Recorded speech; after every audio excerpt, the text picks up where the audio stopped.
Waalaikumsalam warahmatullahi wabarakatuh.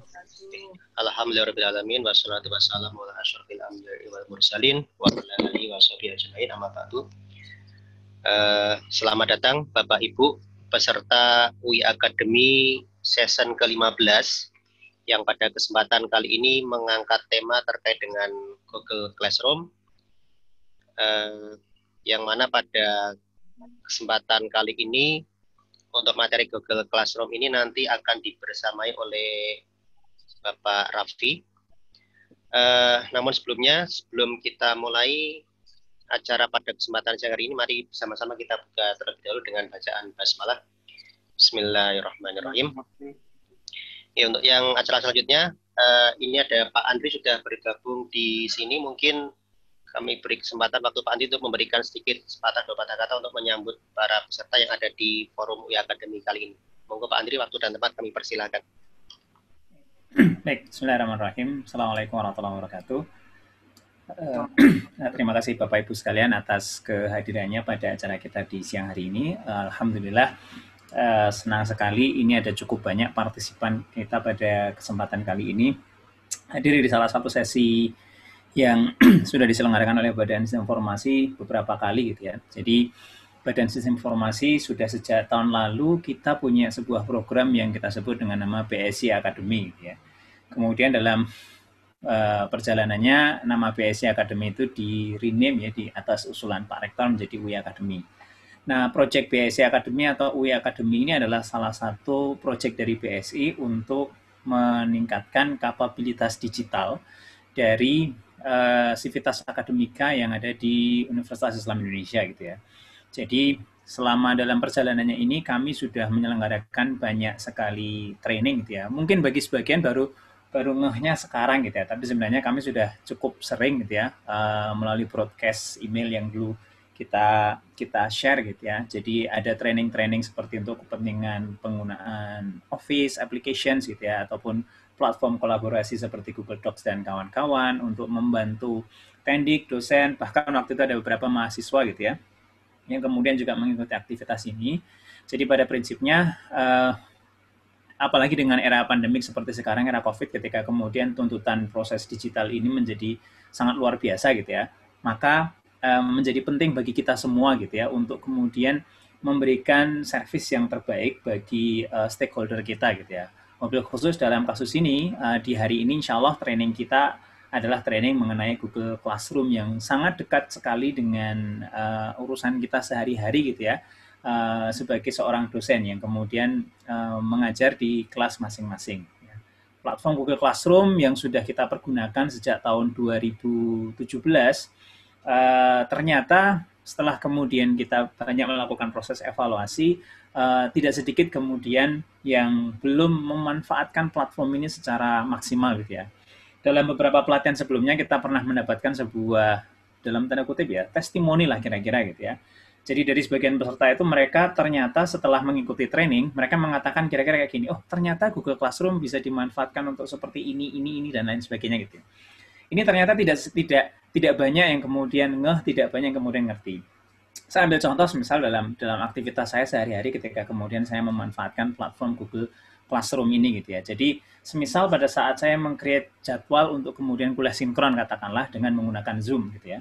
Maka yang saya lakukan itu adalah saya meng-create agendanya di Google Calendar saya gitu ya. Tapi Google Calendar saya itu terhubung dengan Google Classroom gitu ya. Jadi tidak banyak ternyata yang tahu bahwasanya Google Classroom itu juga akan meng-create Google Calendar gitu ya. Jadi pada saat saya create agenda dengan menggunakan Zoom, dengan menggunakan agenda Google, judulnya itu nanti Google Classroom saya, nanti otomatis semua mahasiswa saya yang mengambil kuliah, mata kuliah tersebut gitu ya, kalau handphone mereka, smartphone mereka sudah terintegrasi dengan akun UI ya, diinstal Google UI minimum gitu ya, maka akan muncul notifikasi pop-up gitu ya, kira-kira 10 menit sebelum kuliah dimulai itu ada pop-up di handphone mereka masing-masing, kalau sebentar lagi ada kuliah.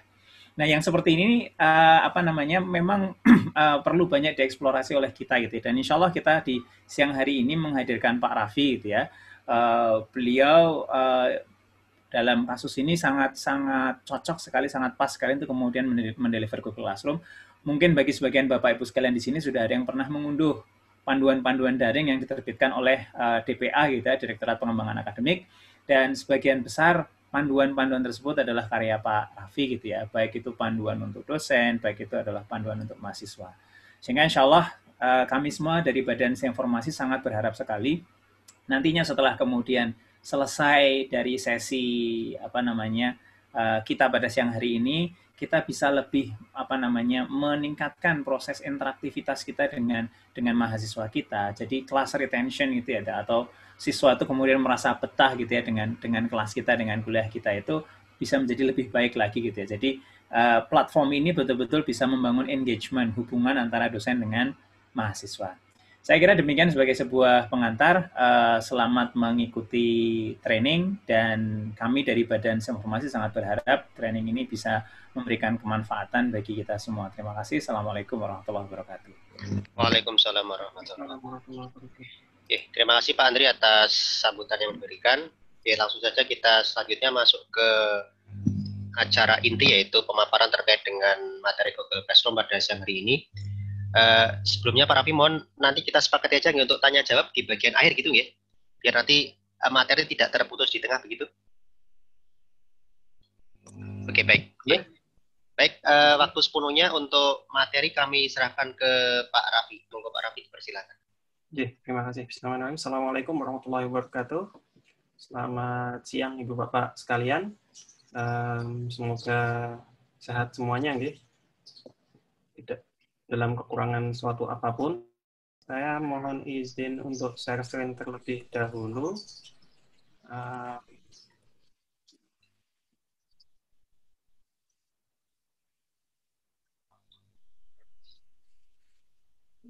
Oh, salah share screen. Ini yang untuk mahasiswa. Sebentar. Ini.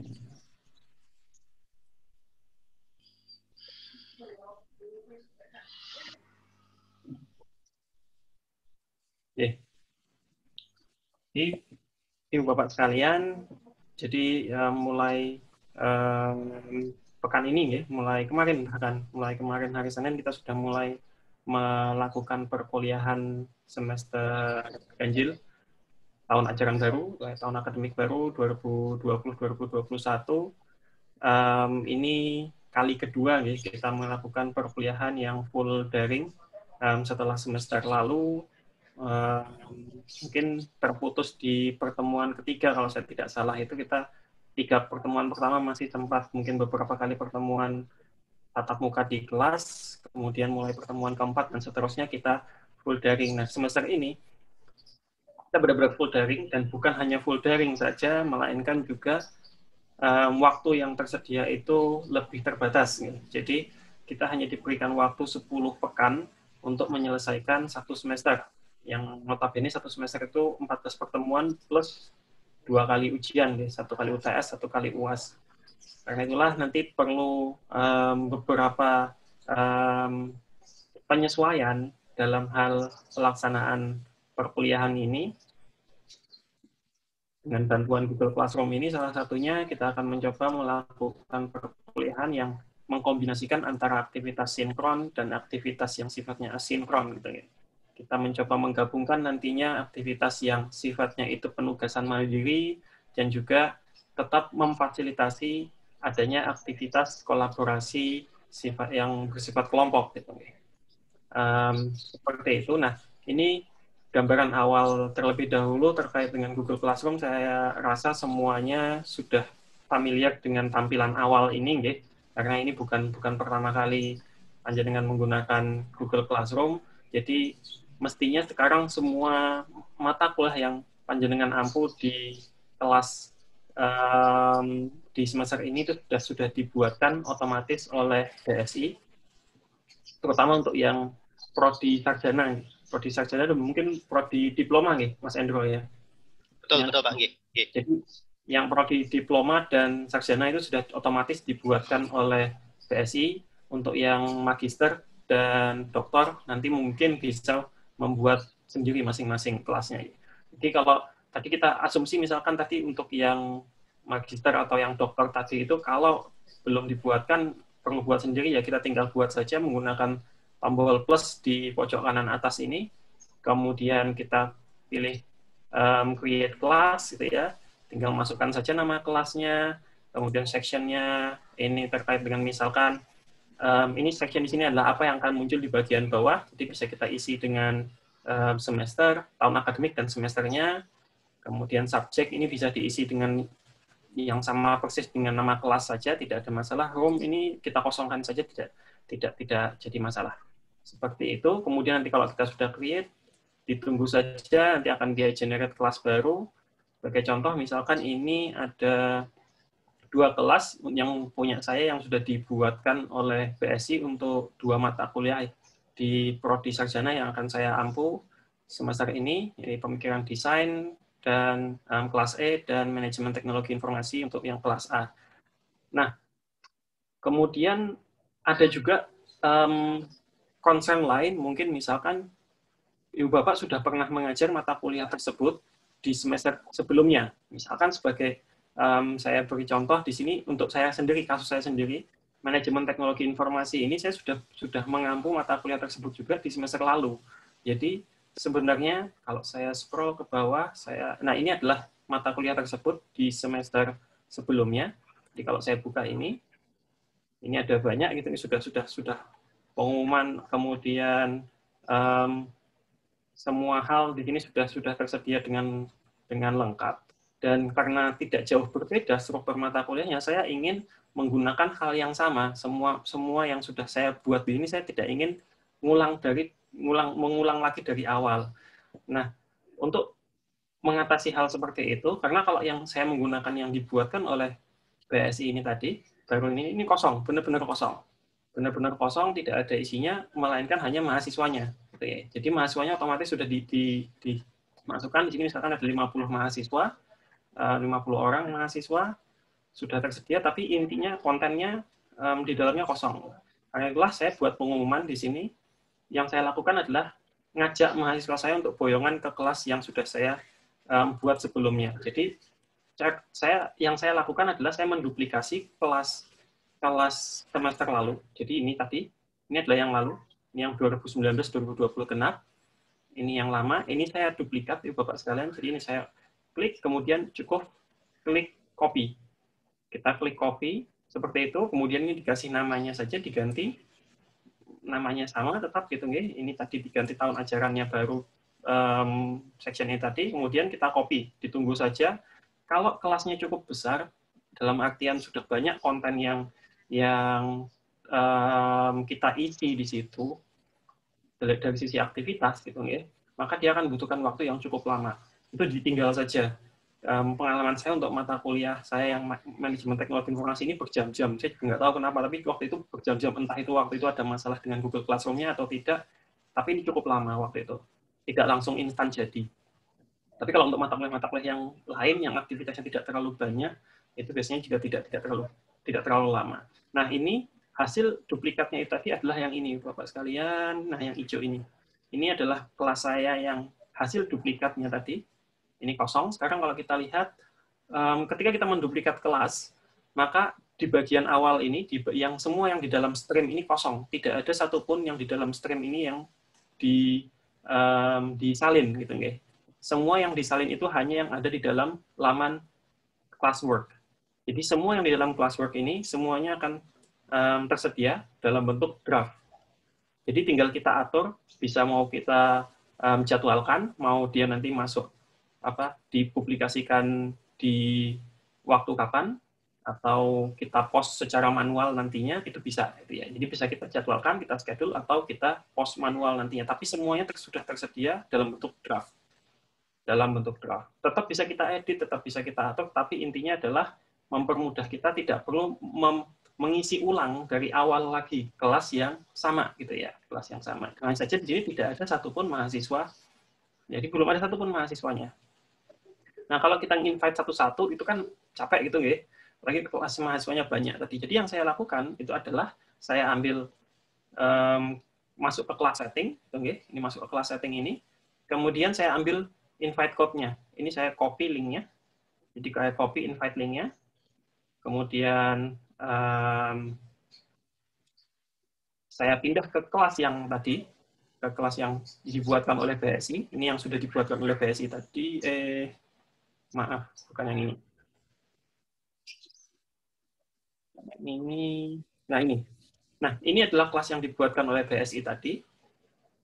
Jadi saya bikin pengumuman di sini, Bapak sekalian. Ini masih saya draft karena kelas saya baru mulai besok. Kelas saya baru mulai besok, dan ini nanti malam baru akan saya post, gitu ya. Dan ini karena kodenya juga perlu saya riset dulu, nanti setelah pelatihan ini, baru nanti saya akan edit lagi. Nah, ini pengumumannya, jadi saya buatkan seperti ini.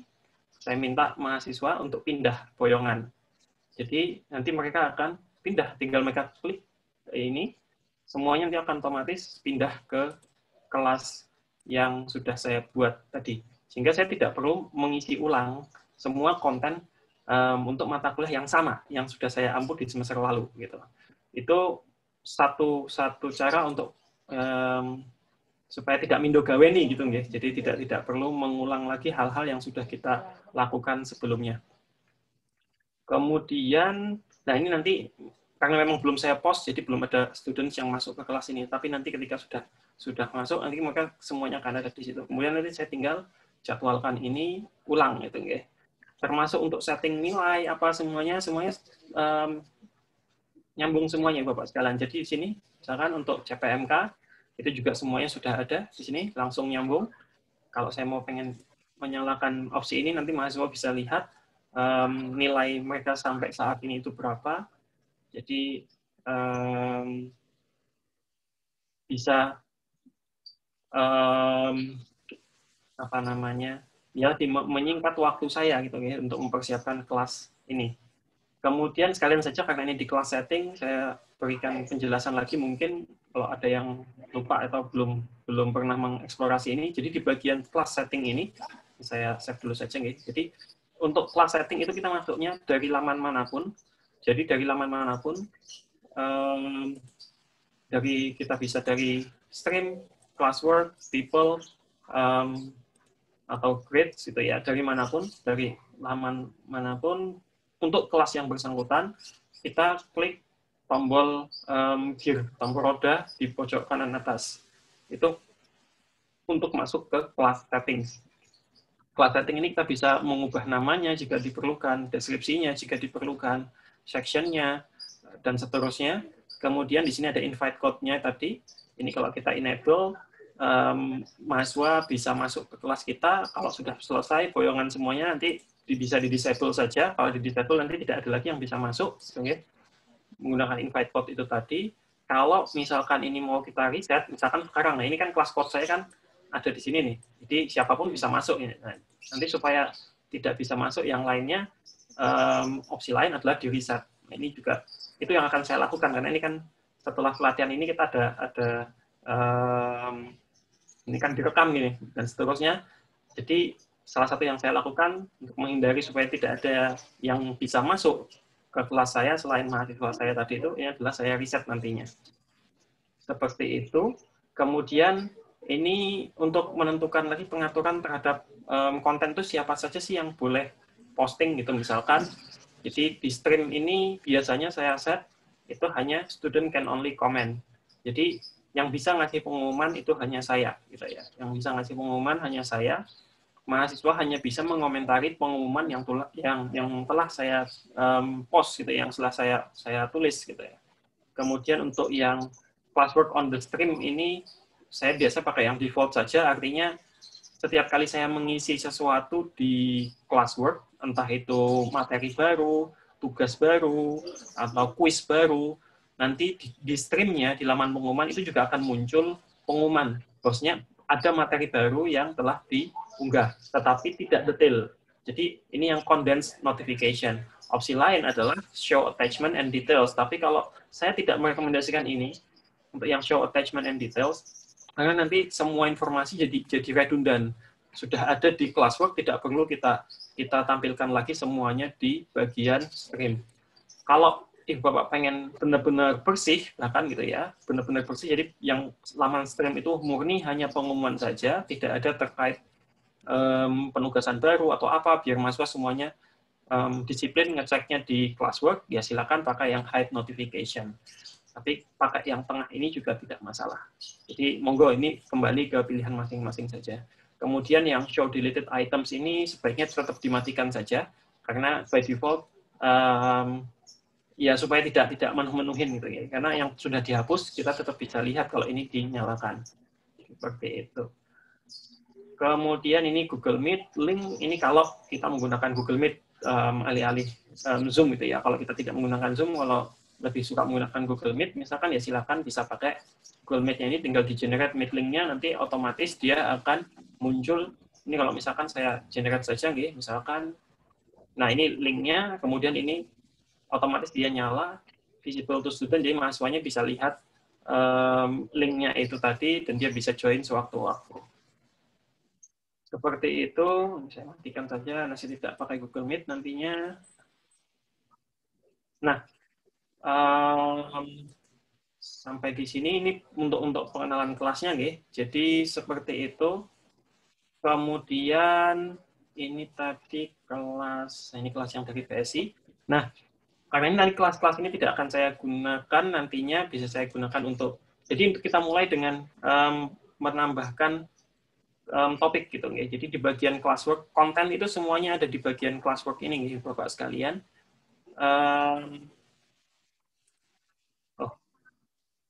Maaf, saya tidak usah pakai ini, karena kalau pakai yang ini nanti Mas, kalau misalkan kontennya saya post beneran, mahasiswa saya lihat. Jadi kita pakai kelas yang ini saja. Nah, ini ada kelas dummy yang sudah saya buat. Jadi di sini di bagian classwork itu kita bisa mengkategorisasikan. Jadi pertama yang perlu kita cermati di halaman classwork ini adalah tombol create dan tombol topik. Jadi sebelum panjenengan semuanya masukkan aktivitas gitu, entah itu assignment, quiz assignment, question, material, atau reuse post gitu. Reuse post ini untuk menggunakan ulang materi yang sudah pernah kita gunakan di kelas manapun di classroom. Jadi kelas manapun di classroom. Seperti itu. Jadi yang pertama yang perlu kita lakukan adalah topik. Kita manage topiknya terlebih dahulu. Itu saran saya. Jadi topik ini bisa kita kategorisasikan berdasarkan jenis aktivitas. Misalkan ini yang saya lakukan di sini adalah berdasarkan jenis aktivitas. Jadi ada individual assignment, tugas individual, ada group assignment atau tugas kelompok. Kemudian ada lecture recordings. Di sini untuk misalkan kita kuliah yang sinkron menggunakan Zoom. Nah, hasilnya kita rekam, kita simpan ke sini, itu juga bisa, atau link menggunakan Panopto, Bapak sekalian. Jadi kalau panjenengan sudah mulai mencoba menggunakan Panopto untuk kuliah asinkronnya, itu juga bisa, nanti linknya, saran saya hasil dari Panopto itu tetap akan dimasukkan ke sini saja. Jadi nanti link videonya itu tadi tetap masuk di bagian sini.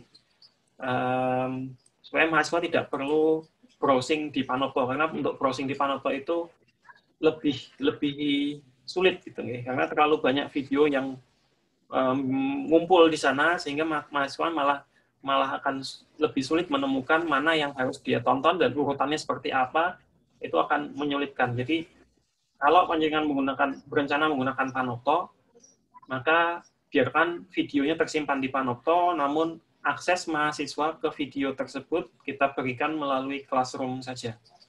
Jadi seperti itu saran saya. Kemudian di sini saya juga punya discussion board, itu untuk forum diskusi.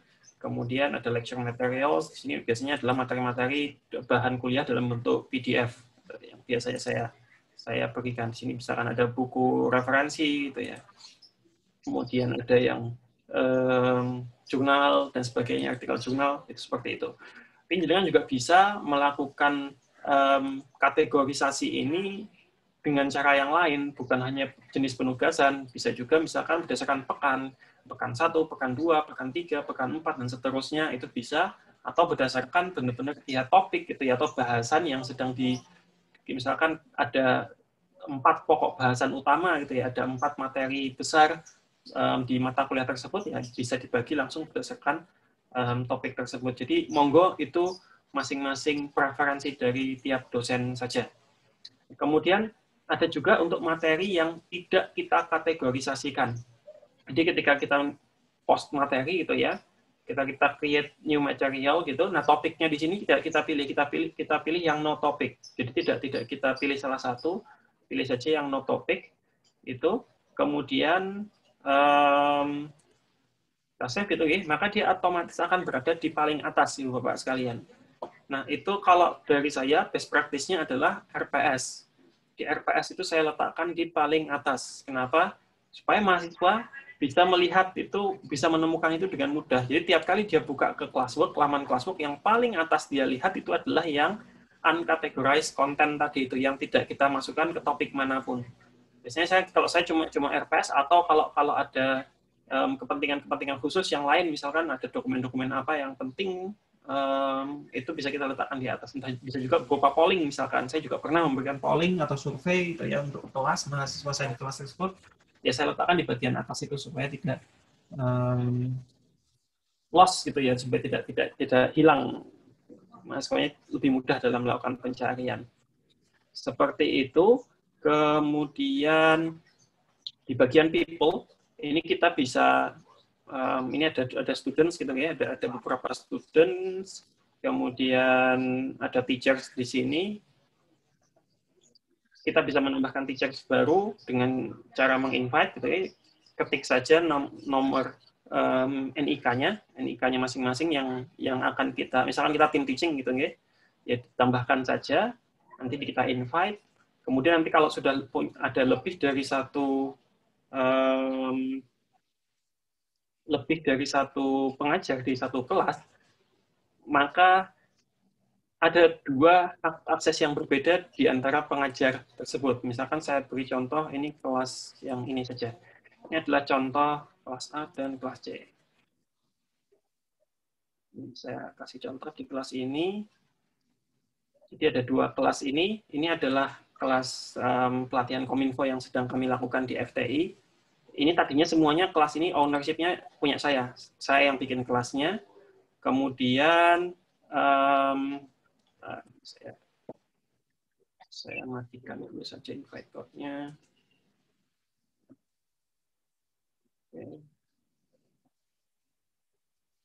Nah, jadi ini tadinya ini ada banyak dosennya, ada cukup banyak dosennya, pengajarnya.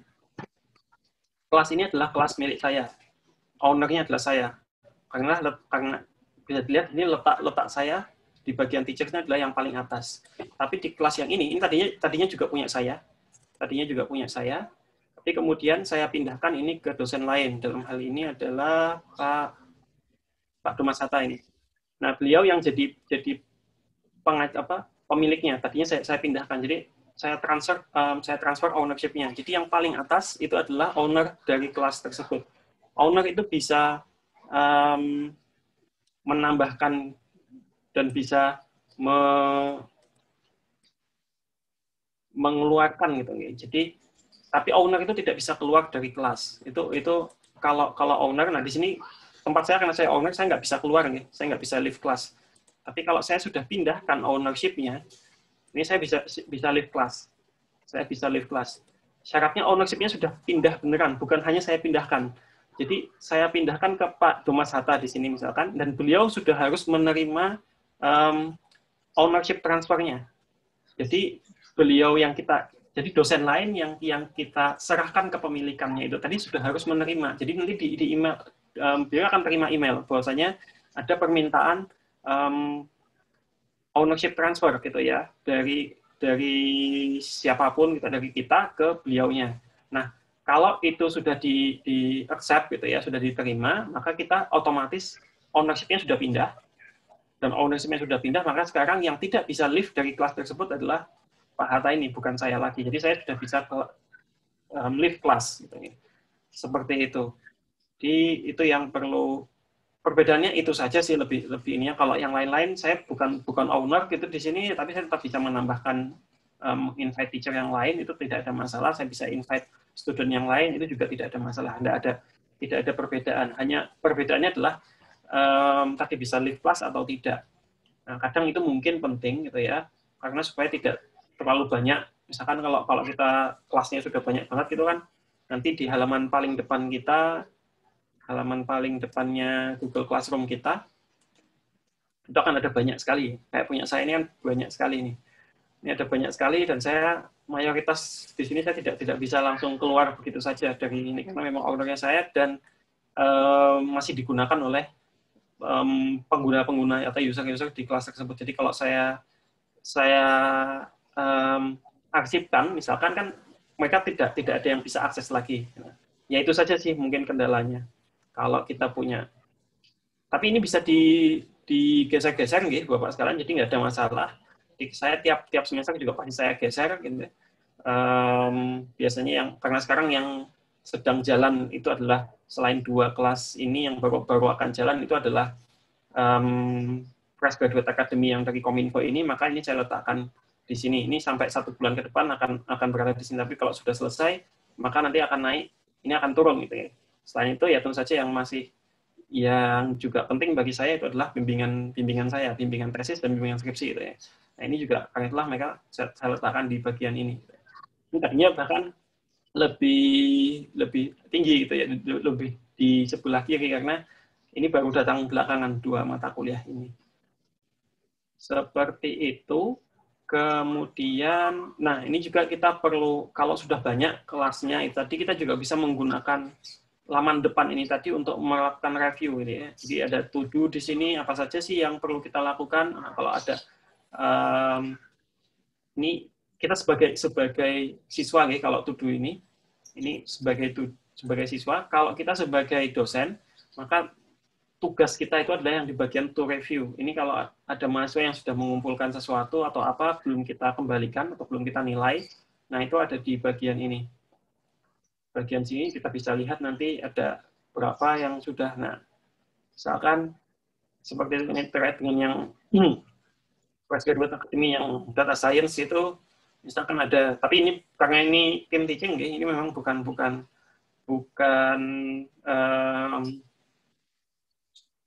tugas saya yang belum saya selesaikan.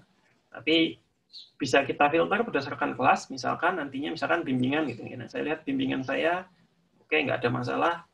Saya, ada 2 yang perlu saya kerjakan, ada yang proposalnya belum saya review, ada yang literatur review-nya belum saya review, ada yang draft questionnaire-nya belum saya review misalkan. Kemudian ini untuk bimbingan review juga ada 1 ternyata yang barusan turn in sepertinya. Jadi kita untuk ngecek kerjaan kita itu juga bisa lewat situ, Bapak sekalian. Jadi kita bisa filter berdasarkan kelas atau langsung semua kelas di bagian ini. Ini juga untuk memudahkan kita. Kemudian kalau kita tidak ingin mendapatkan notifikasi untuk kelas-kelas tertentu, kita bisa setting di bagian, jadi di bagian ini tadi, menu yang paling kiri, pojok kiri, atau kita kembali dulu ke halaman depan. Ya. Ini kita kembali dulu ke halaman depan. Ini halaman depan seperti ini. Kita klik menunya yang di pojok kiri atas, kemudian kita scroll saja ke bawah, itu ada lagi setting yang lain. Nah, ini adalah setting keseluruhan. Jadi, ya memang sedikit membingungkan kadang ya, ada setting-nya ada di 2 tempat yang berbeda. Tapi untuk setting notifikasi letaknya di sini. Nah, ini setting notifikasi, ini setting Google Classroom secara keseluruhan ada di sini. Kalau yang tadi adalah setting per kelas. Yang di pojok kanan atas untuk masing-masing kelas itu tadi adalah setting per kelas. Kalau yang ini adalah setting Google Classroom secara keseluruhan. Misalkan kita tidak ingin mendapatkan notifikasi untuk kelas-kelas tertentu, ya tinggal kita matikan saja. Misalkan tadi saya untuk yang data science ini tadi, yang Fresh Graduate Academy-nya Kominfo itu karena terlalu banyak, maka saya matikan saja. Karena peran saya di situ memang lebih ke instructor gitu ya. Jadi ada dosen lain, ada pengajar lain yang fokus sebagai pengajar 2-nya yang tugasnya adalah untuk melayani interaksi dengan mahasiswa ya, terkait ada penugasan harian, ngecek tugasnya, mengembalikan tugasnya, maka ini bagi saya tidak terlalu relevan untuk saya gitu ya, karena akan sangat banyak dan akan memenuhi notifikasi saya. Jadi ya saya matikan saja gitu. Ini saya matikan. Untuk yang lain-lain yang saya rasa tetap perlu ya tetap saya nyalakan. Jadi misalkan untuk bimbingan itu ya wajib gitu ya, supaya saya tidak pernah ketinggalan ketika ada mahasiswa saya yang posting, ada yang setiap kali dia mengunggah entah itu draft terbarunya, entah draft kuesionernya, entah itu hasil analisisnya, entah kodenya gitu ya. Kadang ada juga yang saya minta upload kode untuk analisis datanya, entah pakai Python, entah pakai R gitu, itu saya minta post di situ juga, itu juga saya perlu notifikasi, ya itulah saya tetap nyalakan. Jadi ini biasanya by default tetap on, hanya yang saya merasa tidak perlu saja saya matikan. Kemudian kita juga bisa berdasarkan aktivitas. Jika berdasarkan aktivitas, kita juga bisa mana saja sih yang pengen kita nyalakan dan kita matikan gitu ya. Misalkan untuk late submission kita ada saya nggak terlalu ambil pusing mereka mau mengumpulkannya terlambat atau tidak, ya sudah gitu. Ini bisa kita matikan gitu ya. Itu seperti itu. Oke. Kemudian kita kembali lagi ke kelas ini di bagian halaman depan ini. Seperti itu. Kemudian kita juga bisa melihat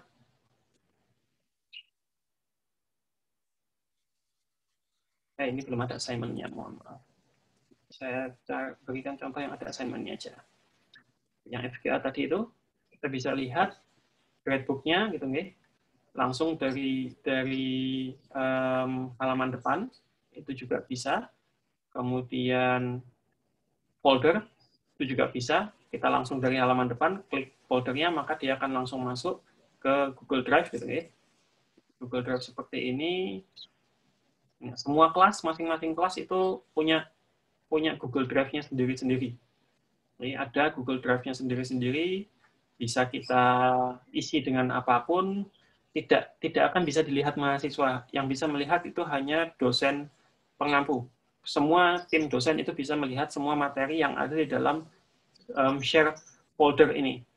Jadi yang share folder ini semua tim teachers gitu ya, tim teaching dosen yang mengampu kelas tersebut itu bisa melihat dokumennya. Mahasiswa tidak bisa. Tidak bisa, by default tidak bisa, kecuali nanti kita berikan akses, kita tambahkan di aktivitas di kelas tersebut. Itu baru akan muncul. Kemudian lagi yang berikutnya tadi ada yang disampaikan Pak Andri tadi sedikit, ada terkait dengan kalender. Nah, itu kita bisa gunakan ini. Ini nanti bisa kita lihat aktivitasnya. Ini karena memang belum ada assignment sama sekali, jadi minggu ini masih kosong gitu ya, untuk semua kelas itu tadi. Kemudian lagi kita masuk ke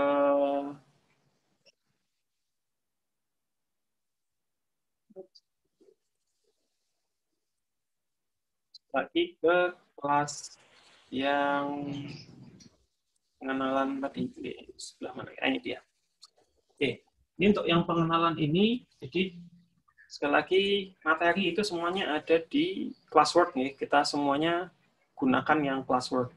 Terkait dengan penugasan, kalau penugasan individu saya rasa tidak ada masalah nih. Kita tinggal gunakan create, kemudian assignment, masukkan judulnya, masukkan instruksinya, kemudian diatur di sini apa saja. Kalau kita sudah menentukan grade kategorinya tadi, kita juga bisa masukkan ini masuk ke penilaian jenis apa, apakah UAS, UTS, tugas individu, tugas kelompok. Hanya kalau kita sudah bikin grade kategorinya lewat menu settings yang di pojok kanan atas tadi. Kemudian poin maksimalnya berapa, due date-nya kapan, topiknya ini untuk meletakkan di classwork tadi masuk ke topik yang mana. Seperti itu, kemudian kita bisa tambahkan rubrik, gitu ya. Kita bisa tambahkan rubrik. Ini belum akan muncul kalau belum ada judulnya dulu. Misalkan contoh penugasan, tugas, kita berikan ini contoh tugas juga, oke, instruction-nya. Grade kategorinya misalkan contoh tugas individu, due date-nya misalkan besok, tengah malam, oke.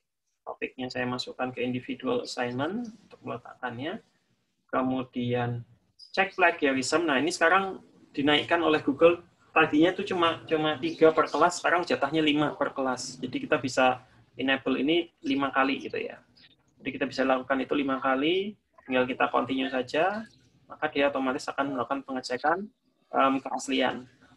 Kemudian rubrik. Nah, ini rubrik kita bisa, kalau sudah pernah bikin rubrik sebelumnya, kita bisa reuse saja. Kalau sudah pernah punya rubrik di mata kuliah yang lain. Misalkan ini saya punya ada 2 ini misalkan untuk di kelas ini.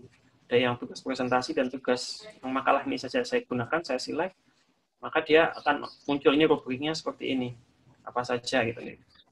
Tapi kalau kita belum pernah, Bapak sekalian, kalau belum pernah punya rubrik, maka ini saya delete dulu, kita bisa import itu dari Google Sheets. Dan saya sudah menyediakan template gitu ya, yang bisa diunduh. Itu ada di uii.id/daring. Mungkin bisa diketikkan di chatnya mungkin Mas Endro, uii.id/daring. Nah, ini ada template rubrik untuk Google Classroom. Nah, ini silakan dibuka saja, kemudian di make a copy, karena ini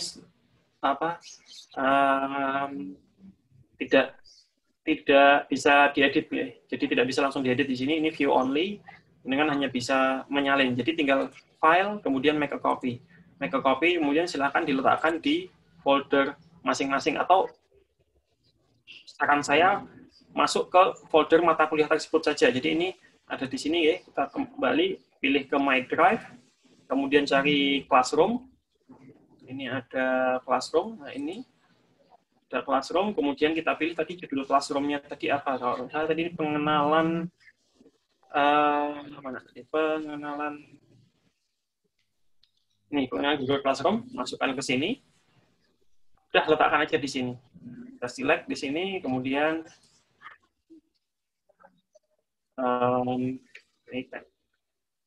nanti namanya rubrik untuk kelas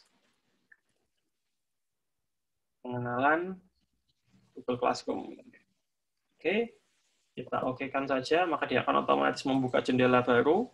Nah, ini ada template-nya. Jadi template-nya seperti ini, Bapak sekalian. Kita tinggal tuliskan saja kriteria 1 itu apa, kriteria 2 itu apa, deskripsinya apa. Misalkan tadi ini terkait dengan judul gitu, ya, berarti ya apa? Mungkin kita mulai, ini terkait dengan tugas kelompok gitu, ya. Jadi misalkan, tugas individu. Jadi bisa kita mulai dengan misalkan kriteria pertama adalah judul. Nah, deskripsinya adalah seberapa informatif judulnya.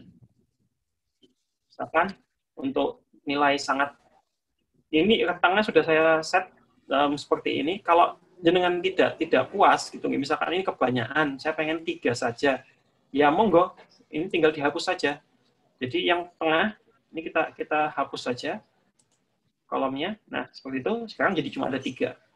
Misalkan 10, 5, dan 0. Misalkan seperti itu. Sangat baik, tidak bisa diterima, atau ini kurang. Kurang, misalkan seperti itu. Nilainya misalkan 3, 10, 5, 0 lah ya. Mungkin misalkan di sini 3. Misalkan 3, ini 6. Nah, misalkan seperti itu. Di sini sangat baik, ini cukup. Misalkan. Kemudian kita kasih penjelasan, baik itu seperti apa. Judul, informatif, tidak terlalu pendek, dan ya. Misalkan kita beri seperti itu, judul informatif, tidak terlalu pendek, dan tidak terlalu panjang. Misalkan di sini judulnya terlalu panjang, atau terlalu pendek. Gitu. Nah, di sini judul tidak informatif. Nah, seperti itu. Kemudian silakan diselesaikan saja kriterianya. Kalau misalkan ini kebanyakan, ini defaultnya sudah ada 10. Kalau kebanyakan, ya tinggal dihapus sih Bapak sekalian. Misalkan ini mulai dari yang nomor 5 sampai dengan bawah ini, saya nggak perlu. Saya hanya punya 5 kriteria saja, nggak sampai 10. Ya sudah, ini saya hapus. Saya delete draw-nya, selesai. Begitu pula sebaliknya, kalau ternyata kurang itu ya, kurang, ya tinggal di-copy saja. Yang ini di-copy, tambahkan di sini. Ya. Ini kriteria 11. Seperti itu. Itu untuk penggunaan rubriknya. Nah, nanti kalau sudah, ini ditutup saja. Kalau sudah selesai, kembali ke classroom-nya tadi itu. Yang mana gitu? Kelasnya tadi adalah ini yang FGA saya tutup saja supaya tidak membingungkan. Nah, ini tadi kita kembali ke sini, maka ini kita masuk ke rubrik, kemudian import from sheets gitu ya. Nah, kalau rubrik tadi adalah dokumen terakhir yang kita buka, dia mestinya akan ada di pojok kiri atas, di paling kiri. Nah, ini kita add saja. Maka sekarang sudah muncul. Ini tadi judul, seberapa informatif, dan seterusnya. Kemudian kriteria yang lain ternyata cuma saya kan belum diedit nih, jadi masih kriteria 2, kriteria 3 dan seterusnya. Jadi kalau kita lihat di sini total ada berapa kriteria. Ternyata kok ada 11. Kayaknya ada 11 ya tadi. Nah, iya 11. Totalnya 110. Ini kayaknya kelebihan jadi saya hapus saja. Yang ini saya delete. Saya hapus sekarang totalnya 100. Oke. Kalau sudah saya simpan. Nah, sekarang sudah ada rubriknya. Ini contoh tugasnya. Kemudian yang berikutnya lagi adalah menambahkan template, Bapak sekalian. Jadi saya sangat menyarankan menggunakan template berupa Google Docs untuk dokumen-dokumen penugasan yang sifatnya adalah menulis, gitu ya. Atau gunakan Google Slides untuk penugasan-penugasan yang sifatnya itu adalah presentasi. Dengan demikian kita bukan hanya ini tidak dalam rangka menyeragamkan, tapi lebih ngasih panduan ke mahasiswa, gitu ya. Ngasih panduan ke mahasiswa karena dia tetap bisa mengubah, tetap bisa menambahkan dokumen baru, attachment baru itu tidak dilarang. Jadi jangan khawatir kemudian nanti terus mahasiswa saya seragam semuanya, gitu. Ya itu tinggal bagaimana kita mengkomunikasikan saja ke mereka. Tapi setidak-tidaknya dengan kita menyediakan template itu kita memberikan panduan, gitu ya. Jadi semacam scaffolding untuk mereka dalam pengerjaan tugasnya. Jadi tinggal kita create saja di sini Google Docs. Kalau belum pernah punya template-nya, gitu ya, create saja. Kemudian ini diberi nama saja, misalkan tadi tugas individu 1, gitu ya. Ini kita berikan template-nya saja, misalkan judul mata kuliah, kemudian judul tugas, kemudian nama mahasiswa,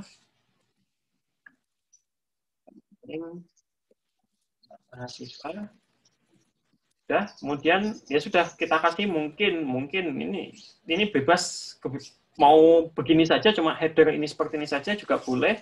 Tapi kalau mau dikasih yang lebih lagi, misalkan kita kasih di sini pendahuluan atau abstrak, misalkan abstrak, pendahuluan, kemudian ujian pustaka, kemudian metode, hasil, kesimpulan, dan referensi. Nah, misalkan kita beri template seperti ini, Bapak sekalian, ini untuk mempermudah mahasiswa mengisi. Ini kita kalau mau diformat sekalian juga monggo. Kalau saya biasanya tetap saya format. Jadi misalkan ini saya format jadi subtitle, misalkan seperti itu. Ini judulnya ini jadi title-nya dan seterusnya. Ini monggo masing-masing panjenengan saja. Misalkan seperti itu. Kalau sudah, ini kita tutup saja, tidak masalah. Kemudian ini dia masih akan by default masih tulisannya untitled document, tapi nggak usah khawatir, namanya sudah berubah menjadi tugas individu 1 tadi sebenarnya. Nah, yang paling penting lagi di sini adalah bagaimana kita mengubah ini, jangan sampai student can view file, tapi kita pindahkan ke make a copy for each student. Jadi kita buat ke make a copy for each student itu tadi, setelah itu kita assign. Ini tadi. Oke, ini kita assign. Tugasnya ada di ini contoh tugasnya tadi kayaknya. Nah iya benar, ini contoh tugas. Oke, ini saya di balik layar sambil mengerjakan tugas tersebut dulu. Saya tidak perlu saya pindah sharing ya. Jadi ini sementara mohon maaf tetap layarnya tidak akan berubah karena saya akan mencoba mengerjakan tugas tadi menggunakan akun yang lain di layar yang berbeda.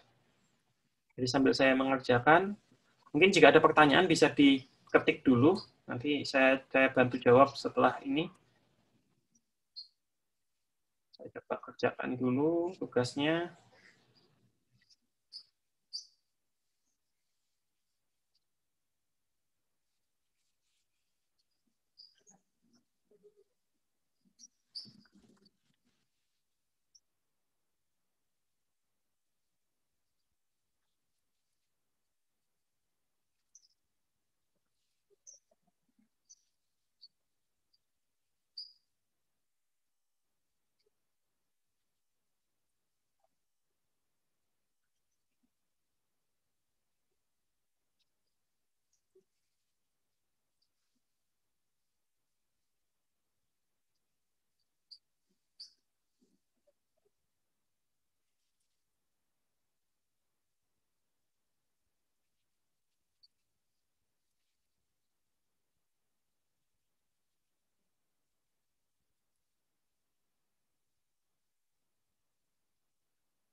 Oke.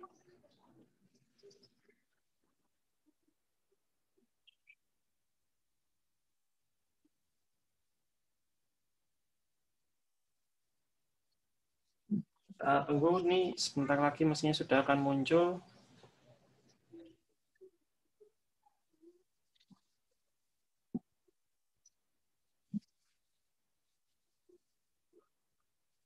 Saya refresh saja.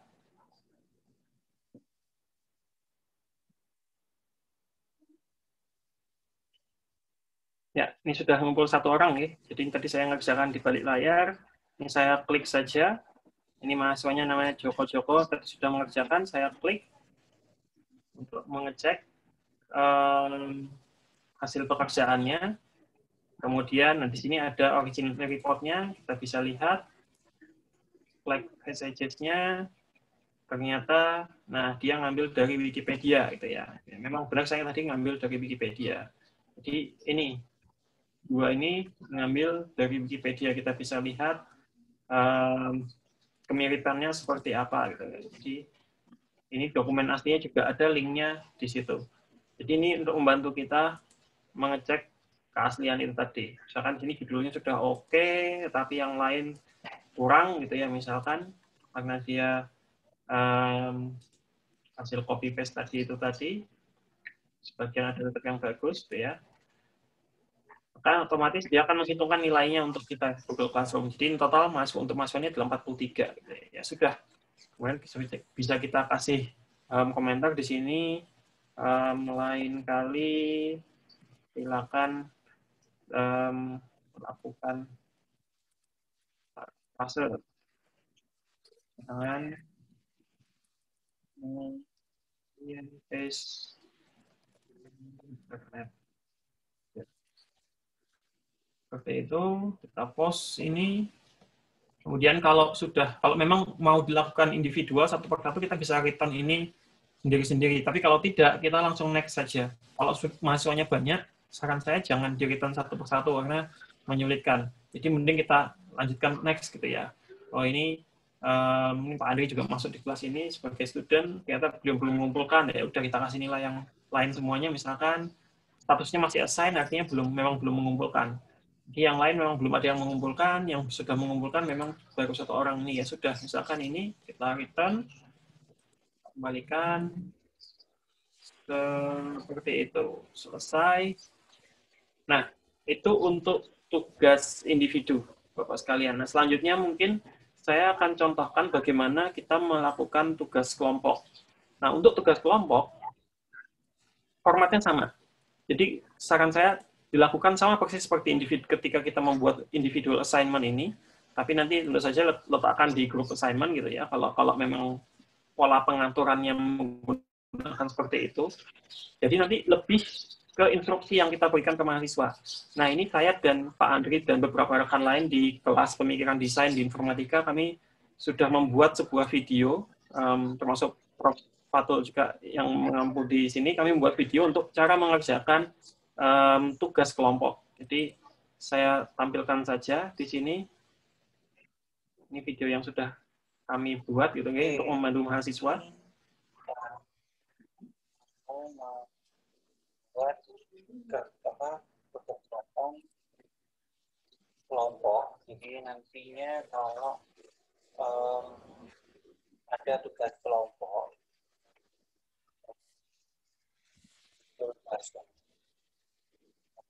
ini cara mengerjakan tugas kelompok secara online.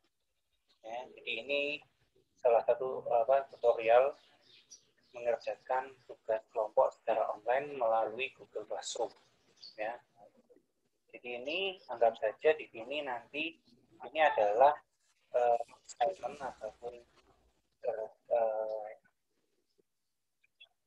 tugas dari dosen buat siswa, ya kan? Lalu diklik, oke. Lalu di sini terlihat pekerjaan ini itu ada Google Doc-nya, oke. Jadi nanti ini Google Doc untuk pekerjaan ini. Lalu Google Doc itu diklik, muncullah file Google Doc-nya. Oke. Lalu ini tampilan dari Google Doc untuk tugas. Anggap saja ini tugas ya, anggap saja ini tugas yang harus dikerjakan secara berkelompok.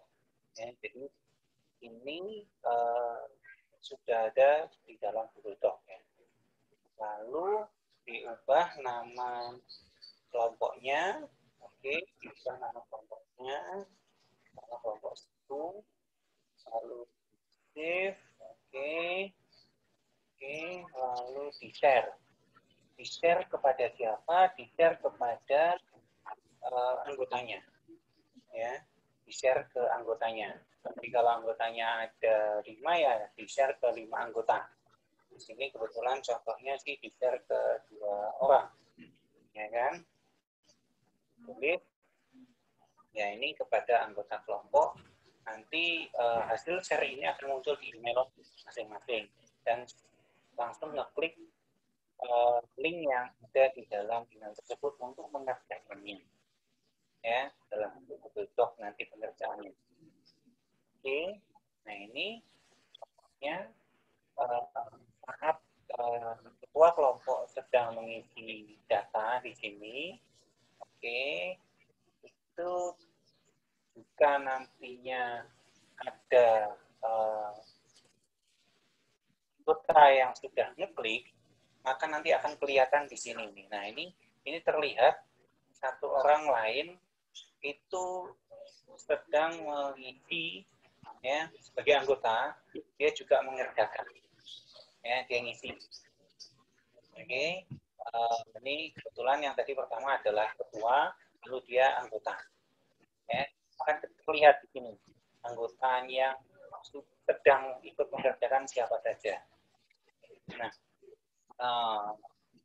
dia juga harus mengisi data lengkap, ya kan? Di sini misalnya isinya anggota, ini nanti seperti ini ya. Ini kelihatan ya, kalau dia siapa yang ngerjain pasti akan kelihatan. Nah, di sisi lain ada tampilan lain yaitu, nah ini adalah tampilan dari email anggota yang menerima share link tadi. Nah, nanti cukup diklik ini saja, ya. Ketika diklik share link ini, dia akan langsung membuka file Google Doc yang tadi ya kelihatan di sini. Nah, lalu dia ngisi saja, kelihatannya di sini dia ngisi. Oke. Nah, nanti tampilan yang akan terlihat di ketua, ya kan, satunya. Yang kedua akan terlihat anggota ketiga sudah terisi, ya, seperti itu. Yang ini pink, yang ini biru. Ya. Nah, lalu di sini kerjainlah itu tugasnya. Silakan siapa mengedit apa, ya kan. Kalau ada tugas essay, maka ya harus dikerjain. Misalnya perlu 5 kalimat ya, misalnya 5 kalimat itu beda-beda penulisnya, seperti itu. Artinya di sini silahkan nanti tugasnya dikerjakan. Lalu nanti setelah selesai ketua kelompok mengeklik tune in di atas ini. Ya, kalau sudah selesai tugasnya dikerjain. Klik tune in artinya dia pekerjaan itu sudah masuk ke dosen. Seperti itu. Nah, lalu di handing in juga ya untuk mengkonfirmasi. Lalu ditambahkan mengisi private comment untuk mendetailkan nama anggotanya, ya, untuk mengkonfirmasi ulang. Jadi tuliskan juga anggotanya di private comment setiap habis aktif, ya, seperti itu. Oke, nah ini tampilan dari student. Lalu tampilan dari ini tampilan dari si dosen bisa dilihat, ya kan? Seperti ini tampilan dosen. Bahkan kalau nanti dilihat tugasnya, itu akan kelihatan siapa yang ngerjain apa, ya. Nah ini di sini masih belum kelihatan ya. Tapi nanti ketika sudah kelihatan historinya di tag, siapa yang edit akan kelihatan. Nah, siapa yang ngerjain apa. Ini adalah contoh bagaimana mengerjakan tugas online melalui Google Classroom. Nanti di dosen tinggal memberikan nilai dan seterusnya. Sepertinya itu saja. Nanti nilainya bisa langsung kelihatan ya di artikelnya langsung bisa lihat nilai. Sepertinya itu saja penjelasan dari dan kelihatan histori ya, siapa yang ngerjain apa, kapan juga, ya, dia masih di dalam deadline atau ya cukup itu saja. Terima kasih. Oke, jadi seperti itu, Ibu Bapak sekalian, untuk mengerjakan tugas kelompok, gitu ya. Jadi untuk tugas kelompok kita minta ketuanya menginvite ke semua anggota kelompok untuk mengerjakan bersama dokumen template yang sudah kita buat tadi, yang kita sediakan. Jadi nanti yang mengumpulkan itu cuma ketua kelompok saja. Yang lain, semua anggota kelompok yang lain tidak perlu turn in, tidak perlu mengumpulkan. Dengan demikian nantinya ketika kita mau menilai, melakukan penilaian di bagian di grading ini tadi, itu ini memang belum muncul gitu ya. Jadi kalau saya kembali ke bagian yang mana nih tadi yang ini. Nah, di bagian ini maka nanti semuanya yang lain akan assign hanya ketua kelompok saja yang nanti dia submitted gitu ya, yang perlu kita nilai. Nah, yang lain karena tadi di bagian private comment tadi sudah dituliskan anggota kelompok siapa saja, ya sudah kita tinggal, kalau memang kita rasa nilainya sama, ya tinggal kita pilih orangnya, kita kasih nilainya langsung gitu, langsung kita nilai. Tapi kalau nilainya kontribusinya ternyata kurang, ya silakan nanti kita nilai berbeda gitu. Kita nilai berbeda. Kalau dengan rubrik ya nanti kita bisa atur tadi dengan tugas yang sama dengan yang tadi. Saya rasa seperti itu. Jadi nanti kita tinggal, ini bisa diminta bantuan asisten dosen tentu saja ya. Kalau kita punya asisten itu juga bisa nantinya. Tapi kurang lebih seperti itu untuk penugasan kelompok. Saya rasa mungkin itu. Ini sudah 241 supaya kita ada waktu untuk tanya jawab. Ini sepertinya juga sudah lumayan banyak ada pertanyaan ya. Saya kembalikan ke Mas Hendro dulu. Langsung aja Pak, mungkin bisa atau saya bacakan gimana Pak? Boleh? Ya, baik. Ini pertama dari Bu Neni Medawati. Mau nanti manual, ya manual insya Allah sama dengan yang gini Pak ya, yang di... Iya, yang di UI daring itu ada. Oke. UI.id/daring itu ada. Sudah Ya, ada baik. buku panduannya lengkap. Kemudian yang kedua dari Bapak Muhammad Bakir Mukhlison. Ini ada beberapa pertanyaan. Bisakah seorang dosen sekaligus menjadi murid atau mahasiswa? Dan yang kedua, saya buat kuesioner di Google Classroom dengan Google Form. Ada mahasiswa sudah mengerjakan, namun notifikasi di Google Classroom dianggap belum menyerahkan. Setelah dicek di Google Form, ternyata sudah merespon. Nah, ini mengapa demikian? Kemudian yang ketiga, pernah juga notifikasi di Google Classroom sudah menyerahkan, tapi di Google... Maaf, ini terbalik Pak ya. Notifikasi di Google Classroom sudah menyerahkan, tapi di Google Form tidak merespon. Nggak ada ininya. Oke.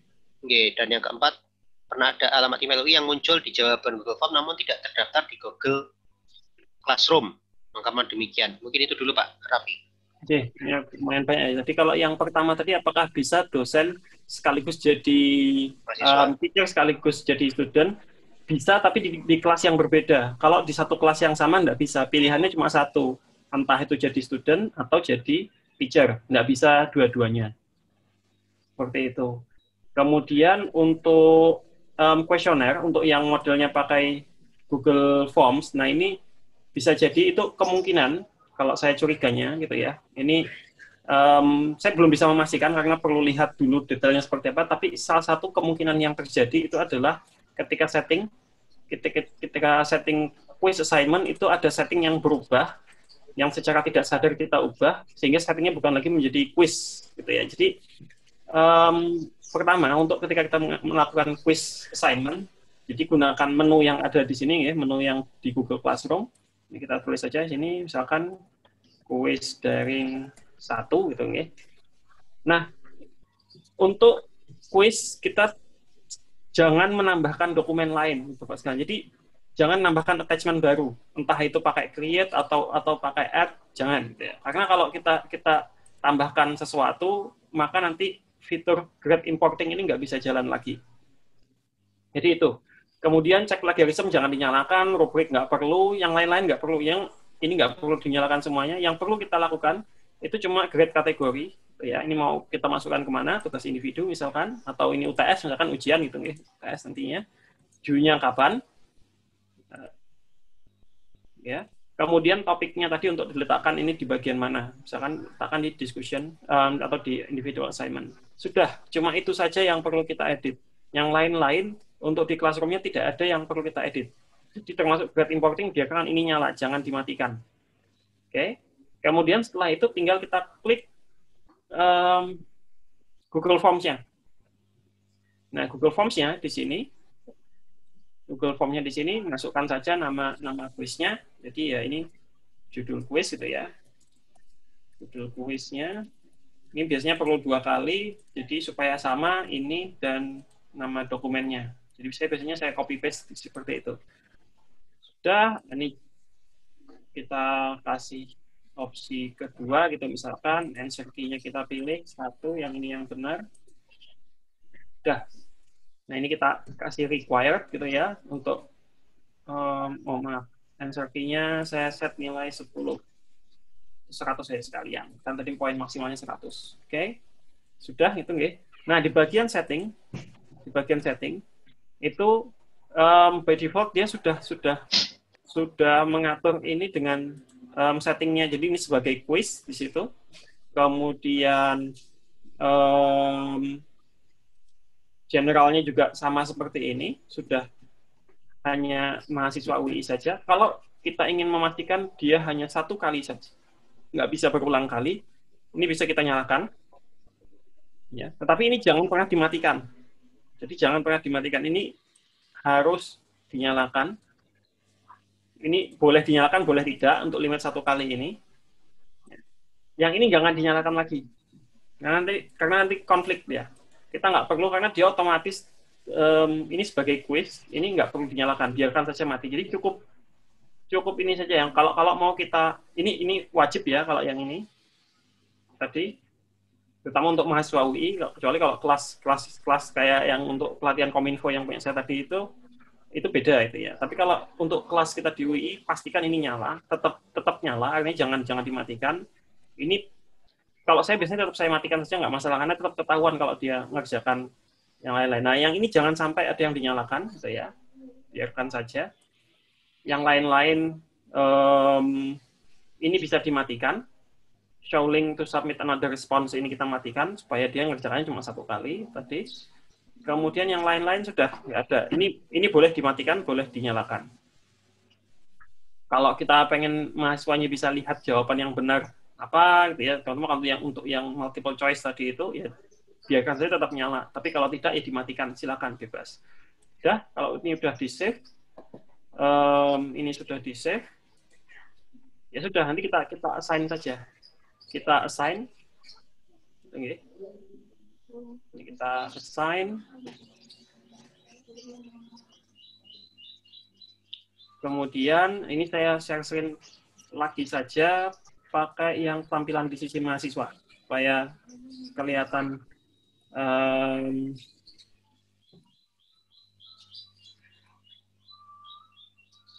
share screen lagi. Tampilan di mahasiswa adalah yang ini. Ya, ini tampilan si mahasiswa. Ini saya kembali dulu ke kelasnya. Nah, ini ada quiz daring tadi dari stream. Yang saya pakai yang condensed notification tadi. Nah, ini mahasiswa kadang, kalau tadi misalnya dipertanyaan kenapa kok di Google Classroom-nya sudah dianggap selesai, tapi responsnya nggak ada. Ini kemungkinan besar mahasiswanya ngeklik mark as done, tapi dia nggak ngeklik ini. Jadi harusnya mahasiswa itu ngeklik judul kuisnya ini tadi. Kuisnya itu yang dia klik. Kemudian dia jawab ini, dia submit. Sudah selesai. Ini misalkan dia bisa lihat skornya 100 gitu ya tadi ya. Ini saya. Kemudian dia bisa tutup ini. Dia bisa open assignment-nya lagi, dia kembali lagi ke assignment-nya. Ya. Maka dia sudah otomatis di sini submitted. Jadi dia nggak perlu ngapa-ngapain lagi. Nah, kadang ada mahasiswa yang nggak sadar, dia pencet, dia salah baca ini unsubmit, dia anggap ini submit, dia klik lagi ini. Nah, kalau dia klik lagi ini, nah itu tadi masalah-masalah yang seperti tadi itu yang akan muncul. Ada responsnya sudah ada, tapi di Google Classroom-nya dianggap belum ada. Itu karena dia ngeklik unsubmit ini tadi. Sebaliknya, di Classroom-nya notifikasinya dia sudah mengerjakan, tapi kok di Google Forms yang kok nggak ada, karena dia tadi mark as done sebelum dia mengerjakan kuisnya. Seperti itu. Jadi masalahnya di situ. Ini kalau sudah seperti ini, mestinya kalau ini saya kembali lagi ke tampilan dosen, ya. Ini saya stop. Sekarang saya share lagi. Share screen lagi untuk yang tampilan dosen. Oops.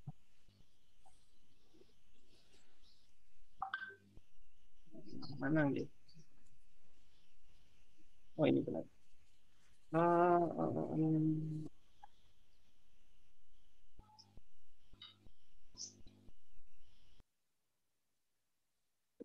Share screen. Nah, ini tadi quiz daringnya. Saya lihat ya. Jadi sudah ada satu yang mengumpulkan. Saya klik saja. Kemudian saya tinggal import grade saja. Kalau sudah pakai penilaian otomatis. Tapi kalau belum pakai penilaian otomatis, maka itu perlu saya klik terlebih dahulu. Ini perlu saya klik terlebih dahulu.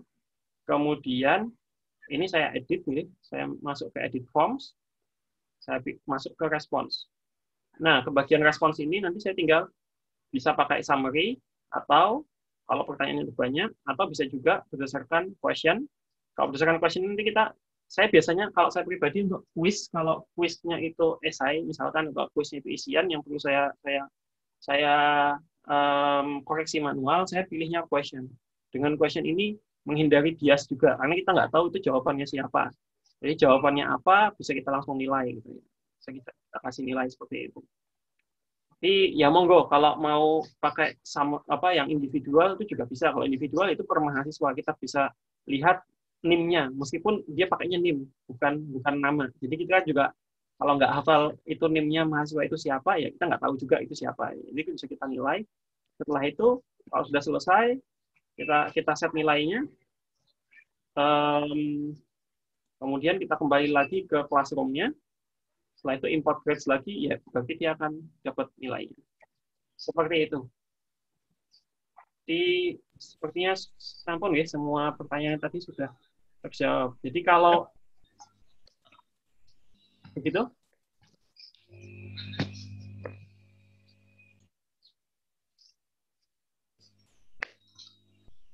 Oke, mohon maaf, ada pertanyaan lain Bapak Ibu? untuk link, saya sambil baca chatnya. Untuk link rubrik penilaian ada di UII, saya ketik saja di sini, uii.id/daring. Semua ada di situ ya. Termasuk juga manual yang tadi Pak Ngi? Ada buku-bukunya juga di situ.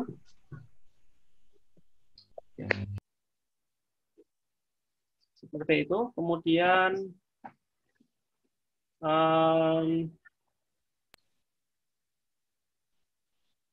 untuk tugas kelompok, pembagian kelompok dosen atau mahasiswa, dua-duanya bisa, Pak. Dua-duanya bisa.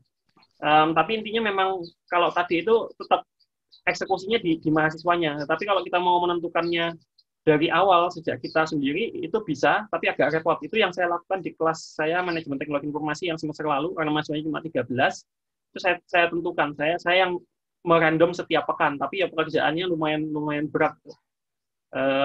Semester ini karena mahasiswanya yang ngambil itu banyak, ada 50 orang, ya saya kayaknya nggak mungkin kalau saya harus melakukan hal yang sama seperti yang saya lakukan semester lalu, kecuali nanti saya dapat asistennya yang bisa melakukan itu, menentukan kelompoknya itu tadi. Tapi monggo sih kalau kita serahkan ke mahasiswa atau ditentukan sendiri, dua-duanya tetap bisa. Gitu Pak Muhison. Kemudian ada lagi dari Pak Albari itu, mahasiswa sudah mengumpulkan tugas 2 kali, tapi tidak tercatat telah mengirimkan tugas. Kalau tugas itu kan tadi bisa di-unsubmit, Pak. Jadi dia bisa narik ulang. Mahasiswa itu kalau sudah mengumpulkan tugas, dia tetap bisa, tombolnya itu nanti berubah. Jadi yang tadinya itu tulisannya turn in, atau kumpulkan, kalau yang settingnya masih bahasa Indonesia. Tapi kalau untuk mahasiswa angkatan 2020, kalau saya tidak salah dengar dari Pak Andri, itu semua sudah bisa berbahasa Inggris, Google Classroom-nya. Benar nggak Mas Andro? Iya, betul Pak. Nah, jadi nanti turn in, jadi sudah seragam, nanti ikonnya itu, tombolnya itu nanti namanya turn in. Nah, ketika itu sudah diklik, itu nanti akan berubah menjadi unsubmit tulisannya. Kadang mahasiswa itu entah sengaja, entah tidak, karena kalau sudah di turn in, dia nggak bisa ngedit lagi dokumen. Jadi dokumen itu nggak bisa diedit lagi. Tapi dia bisa mengeditnya lagi kalau kemudian dia klik tombol unsubmit. Jadi kalau dia klik tombol unsubmit, itu bisa dia bisa mengubah kembali kontennya.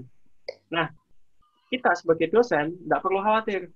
Kita tetap bisa ngecek sejarah pengumpulan tugas. Jadi ini saya tunjukkan saja. Ini kembali ke sini, okay. Jadi ke classwork tadi. Kemudian di sini ada tugas yang contoh tugas ini. Nah, misalkan di sini saya ada yang assign. Nah, ini penugasan ini mahasiswa tadi ya. Nah, di sini kita bisa klik ada historinya. Nah, di sini saya bisa lihat apa saja historinya, termasuk nilai draftnya seperti apa. Kemudian kalau dia sudah submitted atau unsubmitted, itu juga ada. Saya contohkan yang lain saja. Misalkan ada aktivitas lain, saya lupa yang mana ya. Yang kalah ini kalau nggak salah. Nah, di sini ini ada yang sudah saya kasih nilai. Di sini, kemudian ada historinya. Nah, di sini ada keterangannya, Pak. Jadi di sini pertama kali dia mengumpulkan itu tanggal 6 September jam 3.16 sore. Gitu ya. Kemudian dia unsubmit. Dia sadar mungkin ada yang masih salah, dia unsubmit, nggak nyampe 1 menit, sudah dia kumpulkan lagi. Tapi dia unsubmit lagi, kemudian 1 menit berikutnya baru dia kumpulkan lagi. Jadi kelihatan. Tadi kalau mahasiswa bilang, saya sudah mengumpulkan Pak, saya sudah ngumpulkan, nggak ini. Ya kita cek saja. Kalau sudah pernah turn in, itu pasti tercatat. Kalau mahasiswanya bilang dia sudah ngumpulkan, tapi kok nggak ada pernah sejarah keterangan di sini turn in, dia bohong. Itu saja. Tidak ada alasan lain selain dia bohong. Seperti itu. Pertanyaan yang keempat belum direspon. Yang mana nih, Pak? Oh ini Pak, GG. Alamat email OII yang muncul di jawaban Google Form namun tidak terdaftar di Google Classroom. Itu memang bisa, sangat memungkinkan Pak Musan, karena memang kita tidak bisa melimitnya by default ya. By default itu memang tidak dilimit berdasarkan keanggotaan di Google Classroom-nya, tetapi dilimitnya itu berdasarkan domain UII. Begitu Pak Musan. Jadi memang sementara seperti itu, belum ada pengaturan, hanya email-email tertentu yang terdaftar di kelas tersebut saja yang bisa mengakses kuisnya. Seperti itu. Cukup ya, Pak Mulson, untuk yang pertanyaan nomor 4 itu. Kemudian pertanyaan lain lagi.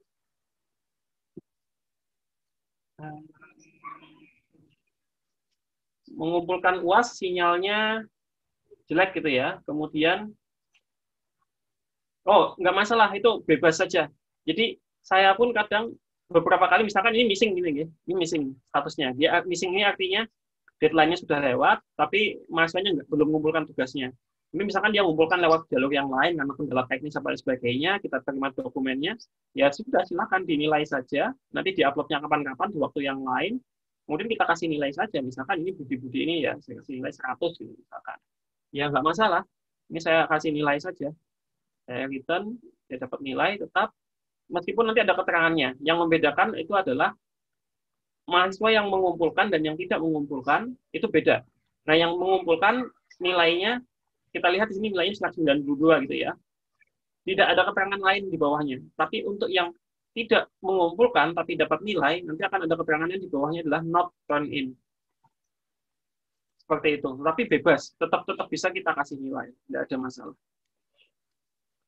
Seperti itu. Kemudian pada saat dari pusaka sini, saat share screen PowerPoint, kalau ditampilkan sebuah halaman PowerPoint, mahasiswa tidak bisa melihat. Yang dilihat adalah PowerPoint yang kelihatan banyak. Ini saya kurang paham maksudnya, Bu. Sebentar.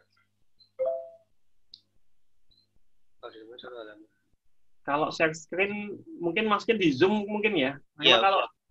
Kalau di Google Classroom kan kita nggak pakai share screen.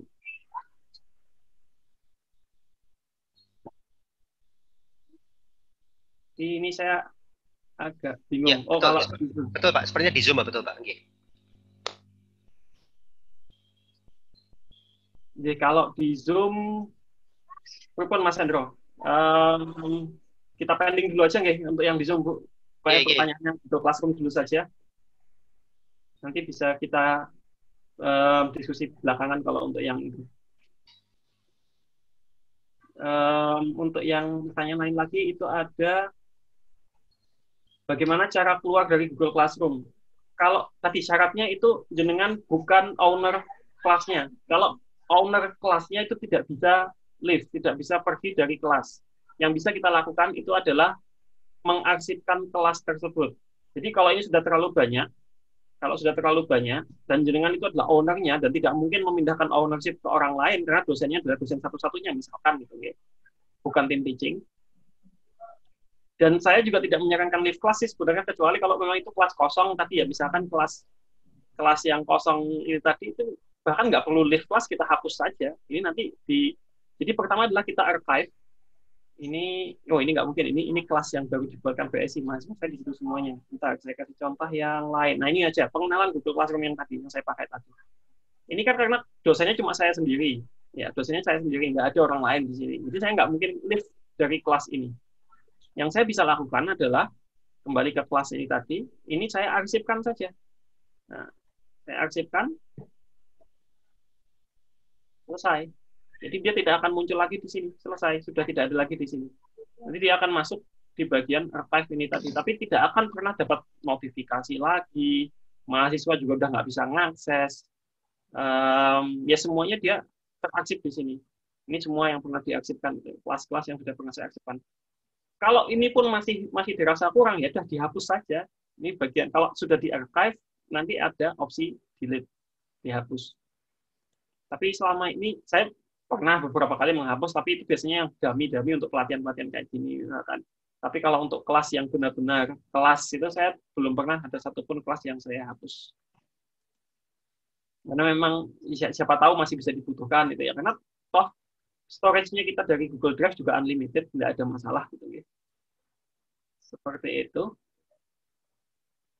Kemudian dari Bu Rina, apakah quiz itu bisa di-save dulu? Bisa. Konten apapun itu bisa di-save gitu. Jadi bisa di-save tanpa harus langsung dipublish saat itu juga. Jadi misalkan ini tadi pengumuman, nah ini tadi kelas saya yang tadi kan saya minta sebenarnya untuk boyongan ya nanti ya pindahan ke kelas yang sudah saya sediakan hasil duplikasi kelas semester sebelumnya. Jadi ini saya buatkan announcement, saya buatkan pengumuman dan tidak saya post sekarang, nanti malam setelah selesai pelatihan ini, kelasnya nanti saya riset dulu kelas code-nya dan sebagainya, baru nanti saya post. Jadi saya save draft dulu. Atau saya schedule juga bisa kalau memang saya sudah yakin isinya tidak akan berubah lagi. Dijadwalkan saja kapan. Monggo. Seperti itu. Ada lagi, langsung lagi kuis dengan blank quiz. Saya biasanya membuat dulu. Nah itu kalau seperti itu yang jadi masalah tadi Pak Muhlisan. Jadi karena jenengan bikinnya itu dari Google Drive mungkin ya atau dari Google Forms dulu terus kemudian diupload, settingnya jadi nggak sinkron. Settingnya itu bukan lagi sebagai quiz akhirnya sehingga jenengan juga tidak bisa mengimport grade dan seperti itu. Modelnya jadi seperti itu. Jadi saya tetap gunakan blank quiz yang memang bawaan Google Classroom. Kalaupun misalkan sudah dibuat pertanyaannya, kita sudah punya pertanyaan di tempat lain sebelumnya, kita bisa melakukan import pertanyaan dari Google Forms yang lain. Nah, ini caranya, berarti saya harus kembali lagi ke kelas yang sudah saya kembali ke kelas yang saya arsipkan tadi. Saya restore dulu. Oke, kembali lagi ke sini. Sudah saya restore, tapi ada di sini. Jadi kalaupun dengan sudah punya konten lain, misalkan saya bikin quiz lagi, quiz assignment lagi. Jadi jangan yang ini bawaan ini karena dia sudah nempel otomatis dengan Google Classroom-nya ini. Jadi untuk grade importing-nya itu tadi, kalau kita nambahkan yang baru nanti dia nggak jalan malah. Jadi tetap saja pakai yang ini. Ini kita quiz 2 misalkan kategorinya UAS 100 dan sebagainya. Oke, date. Nah, ini kita klik. Kalau misalkan kita sudah punya pertanyaan lain, kita bisa import itu, Pak. Jadi kita gunakan tombol import yang di sebelah kanan ini. Nah, kita bisa import itu dari manapun, dari quiz yang lain. Misalkan tadi quiz yang sebelumnya atau ini quiz SQL ini. Quiz SQL sudah. Nanti kita bisa tinggal klik mana saja yang mau kita import gitu ya. Udah langsung muncul semuanya. Termasuk answer key-nya pun nanti juga kalau saya tidak salah ingat ini sudah ada. Tapi kalaupun belum ya tinggal kita cek saja di sini mana yang answer key yang beneran gitu ya. Misalkan seperti ini kita kasih nilai 20 poin dan seterusnya. Nah, kalau sudah seperti ini ya sudah, ini baru kemudian kita tutup, kita ganti namanya quiz 2. Sebenarnya setting yang lain nggak perlu diubah pun nggak masalah. Dia kalau bikinnya bukan bikin dari luar Classroom, tapi menggunakan blank quiz bawaan Google Classroom, insya Allah tidak akan ada masalah dengan terkait tadi akun yang bukan UI misalkan, kemudian juga nilainya tidak bisa diimport, kemudian sudah mengerjakan tapi kok ternyata tidak muncul nilainya, itu tadi itu akan berkurang. Kejadian-kejadian seperti itu tadi akan berkurang. Tetap akan ada kemungkinan muncul kasus seperti itu, tapi tidak akan sebanyak potensinya karena celah-celahnya sudah kita tutup, gitu ya. Beberapa celahnya itu sudah kita tutup. Celah yang memungkinkan terjadinya kasus itu. Begitu. Ada lagi mungkin pertanyaan yang lain? Ya, sepertinya sudah cukup Pak Raffi ini karena juga sudah jam 3 nggih. Oke. Nggih. Baik, langsung aja Pak Raffi ini kita cukupkan. Oke, siap saya. Baik Bapak Ibu, sebelumnya kami ucapkan terima kasih karena telah menghadiri acara UI Academy yang ke-15 ini. Terkait dengan materi nanti akan kami informasikan juga mungkin hasil recording. Kami mohon izin Pak Raffi nanti kita share nggih ke dosen-dosen yang ada di sini. Nanti akan kita infokan ke email Bapak Ibu semuanya. Juga nanti ada manual yang kita infokan termasuk link yang tadi di UID/daring tadi. Oke, baik. Alhamdulillah untuk UI Academy dengan materi Google Classroom pada siang hingga sore hari ini telah terlaksana dengan lancar. Alhamdulillah. Mari sebelum kita akhiri, sebelumnya kami ucapkan terima kasih kepada Pak Raffi atas kesempatan telah meluangkan waktu untuk memberikan materi di kesempatan pada kali ini. Semoga insya Allah nanti bulan depan akan kita adakan lagi. Semoga nanti juga Pak Raffi kalau berkenan ada kesempatan bisa menambah dengan materi-materi yang lain yang lebih jauh lagi. Baik. Sekali lagi terima kasih kami ucapkan kepada Bapak Ibu yang telah berkenan hadir pada event UI Academy pada kesempatan hari ini. Sampai bertemu di event UI Academy berikutnya. Sekian dari saya. Jika ada kekurangan kami dalam menyelenggarakan acara ini, mohon maaf yang sebesar-besarnya. Terima kasih. Assalamualaikum warahmatullahi wabarakatuh. Waalaikumsalam warahmatullahi wabarakatuh.